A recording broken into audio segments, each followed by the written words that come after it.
Paano kontrolin ang blood sugar? Isang minuto lamang to, pakinggan mo. Una, syempre, tigilan mo ng matatamis, lalo mga simple sugars, mga processed foods, mga colored drinks, basta may kulay na inumin, tigilan mo na yan.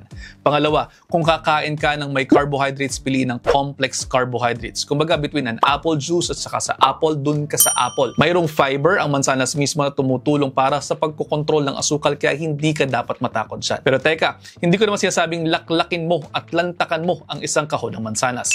Use your common sense. Ano mang sobra po pwedeng makasira sa katawan ninyo. Pangatlo, focus ka sa gulay na mayroong matataas na antas ng fiber pati sa mga lean proteins. Pwede rin ng beans, pwede rin ng tofu. Yang mga bagay na yan ay makakatulong sa pagkontrol ng iyong blood sugar. Pang-apat, mag-ehersisyo kayo. Kahit simpleng paglalakad lamang, malaki na ang mayaambag dyan sa inyong mga blood sugar control. Subukan nyo muna bago kayo magreklamo. At yun, almost 1 minute na to. I hope you're all 1 minute wiser. Pakipasuan kung may natutunan. See you next time. Ingat.